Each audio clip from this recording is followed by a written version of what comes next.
Hey guys, welcome to my another video. তো guys, তোমরা কেমন আছো? আশা করি সবাই ভালো আছো। আজকে আবার নতুন ভিডিও নিয়ে চলে আসলাম। অলরেডি আমার ভিডিওটা প্রথম থেকে শেষ পর্যন্ত দেখা, মন দেখলে তোমরা বুঝতে পারবে আমি কি দুটো বিষয় নিয়ে কথা বলবো। ফাইনালি তোমরা যেটা দেখছো থামিয়েলে, সেটাই আমি বলবো।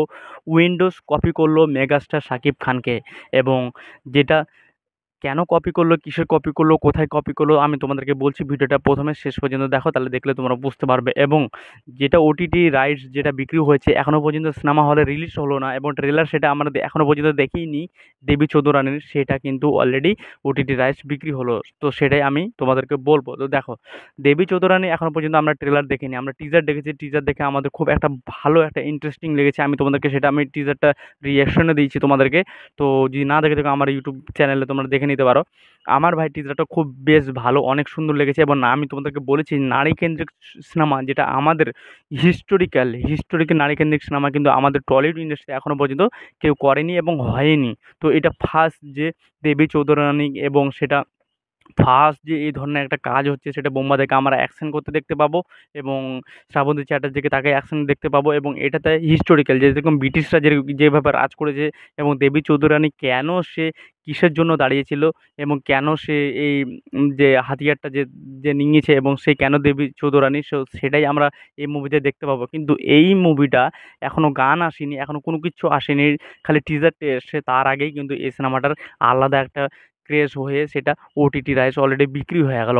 এবং এই ওটিটি রাইটস এটা কিন্তু চওড়া দামে এই সিনেমাটা বিক্রি হয়েছে, এবং এই সিনেমাটার বাজেট কিন্তু বিগ বাজেট। যেরকম রঘু ডাকাত যেরকম বিগ বাজেট সিনেমাটা, সেই ধরনের এটাও কিন্তু বিগ বাজেট। কিছু কম বেশিও হতে পারে, হতে পারে এটা কম রঘু ডাকাতের থেকে, মনে হয় একটু কমই হবে আমি যতদূর শুনেছি। আমি 6 থেকে 7 কোটি টাকার মধ্যে এই দুটোর ভিতরে আমি শুনেছিলাম এটার বাজেট। কিন্তু তার আগেই এই সিনেমাটা যে ওটিটি রাইটসটা বিক্রি হলো, তাহলে তোমরা ভাবতে পারছো এটা তাহলে কতটা, যে জেনে যে কতটা খুশি হলাম যে আমাদের বাংলা সিনেমা যেরকম আগে, যেরকম 2013, 14, 15, 16 এই কয়টা সময়ে, 11 পর্যন্ত, 10, 11, সেই সময়ে যেরকম আমাদের টেলিভিশনে যেভাবে এই সিনেমাগুলো বিক্রি হতো ওটিটি রাইটস, সেই ধরনের এখন যেরকম দেবদার রঘু ডাকাত সিনেমাটা তো অলরেডি আসছে, এবং দেবদার যেটা ধূমকেতু মুভি যেরকম ওটিটি রাইটস আগে বিক্রি হয়েছে, এবং সেটা ধূমকেতুর অলরেডি এখনও পর্যন্ত ভালো বক্স অফিস সেটা কালেকশন ভালো হচ্ছে। আপাতত দুর্গাপুজো পর্যন্ত বক্স অফিস খুব ভালো করবে। এবং সেই ধরনেরই ধূমকেতু যেরকম ওটিটি রাইটস বিক্রি হয়ে গেছে, সেই ধরনেরই এই সিনেমাটা রিলিজ না হওয়ার আগেই ওটিটি রাইটস সেটা বিক্রি হলো। কারণ বিক্রি হওয়ার কারণ হচ্ছে, দেখো, আমরা একমাত্র প্রসেনজিৎ চ্যাটার্জিকে আমরা কিন্তু ইন্ডাস্ট্রি বলি, কারণ সে, তাকে সবাই ভালোবেসে ইন্ডাস্ট্রি বলে। আমাদের টলিউড ইন্ডাস্ট্রিতে বড় বড় স্টার আছে, সুপারস্টার আছে, মেগা স্টার আছে, কিন্তু একজন তো, সে একজন পিলার। যখন দেবজিৎ যখন ছিল না, সে কিন্তু বড় বড় কমার্শিয়াল সিনেমা এবং সে ফ্যামিলি ড্রামা সিনেমা অনেক ভালো ভালো করে গেছে। এবং তাকে দিয়ে একটা ইন্ডাস্ট্রি কিভাবে চলে, তো তাকে তখন খুব মিঠুন চক্রবর্তী, তারা একটা বড় বড় একজন পিলার। তো এদেরকে আমরা বলি যে মিস ইন্ডাস্ট্রি। তো সেই ধরনের এই যে একটা প্রসেনজিৎ চ্যাটার্জি যে কমার্শিয়াল কাজ আসছে, এটা তো অবশ্যই যারা জি5-এর যারা কর্ণধার, তারা কিন্তু অবশ্যই, তারা তো মানে জানে যে প্রসেনজিতের যে আলাদা একটা টেলিভিশনে একটা আলাদা একটা টিআরপি আছে, এবং তারাও জানে যে এখনও পর্যন্ত দেবজিতের সিনেমা কিন্তু টিশনে কিন্তু খুব ভালো চলে, এবং সঙ্গে সঙ্গে সব থেকে বেশি চলে এখনও পর্যন্ত, সেটা হচ্ছে প্রসেনজিৎ চ্যাটার্জি। সবসময় দেখবা জি বাংলাতে আমরা সবসময় প্রসেনজিতের সিনেমা আমরা সবসময় দেখি, কারণ সেগুলো সিনেমা আমার বাবা মারা খুব দেখতে পছন্দ করে, এবং সেগুলো ফ্যামিলি ড্রামা সিনেমা বলেই তারা দেখতে খুব পছন্দ করে। তো এই জন্যই যে বোম্বাদের একটা আলাদা ক্রেজ আছে, সেই জন্যই মনে হয় এই সিনেমাটা আগে টেলিভিশনে বিগ বাজেট একটা আলাদা চওড়া দামে সেটা বিক্রি হলো।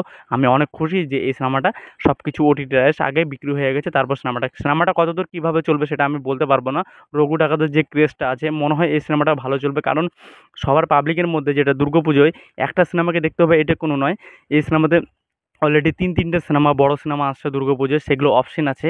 যার রঘু ডাকাত দেখার পছন্দ হবে সে রঘু ডাকাত দেখবে, এবং যেটা কারো যদি পছন্দ হয় রক্তবীজ 2 দেখবো, তো কারো যদি পছন্দ হয় যে দেবী চৌধুরানীর দেখবো, সেটা তো তাদের পাবলিকের সেটা নির্ভর। তো অলরেডি খুব গর্বিত ফিল করছি যে বাংলা সিনেমা আগে এইভাবে ওটিটি রাইটস বিক্রি হলো। তো অবশ্যই আমি দ্বিতীয় যে জিনিসটা নিয়ে কথা বলবো, সেটা হচ্ছে উইন্ডোজ। ভাই, তোমাদেরকে আমি সেটা ভিডিও বলেছিলাম যে উইন্ডোজ কিন্তু সবসময় দেব ফ্যানদের পিছনে কিন্তু সবসময় লাগে, এবং তাদের কমেন্টকে তারা সহ্য করতে পারে না। এবং সেটা শিবুদাও সে বলেছে যে যে একজন বীর, সে কেন পিছন থেকে ছুরি মারে, সে তো সামনে থেকে ছুরি মারে, পিছন থেকে কোনোদিনও মারে না।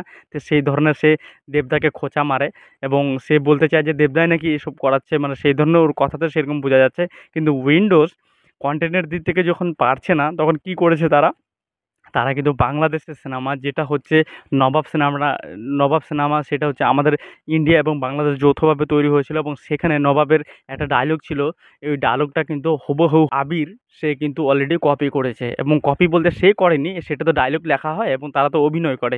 তো সেখানে ডায়লগটা হুবহু মিলে যায় এবং সেটাকে অলরেডি উইন্ডোজ সেটা শাকিব খানের মেগাস্টার সেটা যে ডায়লগটা ছিল নবাবে, সেটাকে অলরেডি হুবহু টুকানো হয়েছে এবং সেটাকে টুকে এই সিনেমাতে সেটা রক্তবৃষ্টিতে সেই ডায়লগটাই বলেছে। এবং তো এটাতে ভাবছি যে এত ভালো যারা বড় কথা বলে এবং যারা কন্টেন্টের দিক থেকে খুব নিজের নির্ভরশীল, তারা নিজের, কিন্তু তারা যে এইভাবে কপি করছে এটাই তো ভাববার বিষয়। আর উইন্ডোজ আর দেব ফ্যান তো সবসময় লেগে আছে, সবাই তো চায় যে রঘু ডাকা সিনেমাটা ভালো চলুক। আমি চাই সব সিনেমাই ভালো চলুক, যে যেটার পাবলিকের ভালো মনে হবে এবং যে আমি এই সিনেমাকে বারবার দেখবো, এই সিনেমাকে দেখা উচিত, তো অবশ্যই তারা দেখতে পারে। সেটার অপশন সবসময় আছে। বড়, বড় ৩ টে সিনেমা আছে। সেই সিনেমাটাও আছে। তো ভালো থাকবা। Ta-ta take care. আমার চ্যানেলে যদি নতুন হয়ে থাকে প্লিজ লাইক, শেয়ার, সাবস্ক্রাইব করতে কেউ ভুলো না। আমি ২ টো বিষয় নিয়ে কথা বললাম। সেটা হচ্ছে দেবী চৌধুরানী অলরেডি ওটিটিতে সেটা বিক্রি হয়ে গেছে। জি5 ওটিটিতে বিক্রি হয়ে গেছে এবং আমাদের জি বাংলা সোনার এখন যেটা আছে সেখানে বিক্রি হয়ে গেছে। আর দ্বিতীয় হচ্ছে মেগাস্টার শাকিব খানকে অলরেডি উইন্ডোজ তো তারা কনটেন্টের দিকে রঘু ঠাকুরতার সঙ্গে পারল না। তো সেইজন্য তারা মেগাস্টার শাকিব খানকে তারা কপি মানে তার ডায়লগকে নবাব সিনেমার ডায়লগকে তারা কপি করে এই রক্তবৃষ্টিতে তারা ইউজ করেছে এটাতে। তো এটাই তো হওয়ার ছিল, একজন মেগাস্টারকে যে এইভাবে কপি করবে বাংলাদেশের মেগাস্টারকে। তো সেটা তো এমনি সে তো আর মেগাস্টার হয়নি, তাকে যে এখন কপি করা হচ্ছে এটাই তো অনেক ভালো। আর শাকিব খান তো খুব ভালো অভিনেতা। তো ভালো থাকবা, টাটা। আর আমার চ্যানেল যদি নতুন হয়ে থাকে প্লিজ লাইক, শেয়ার এবং সাবস্ক্রাইব করতে কে ভুলবে না। তো আজকে আমি এই দুটো বিষয় নিয়েই কথা বলবো।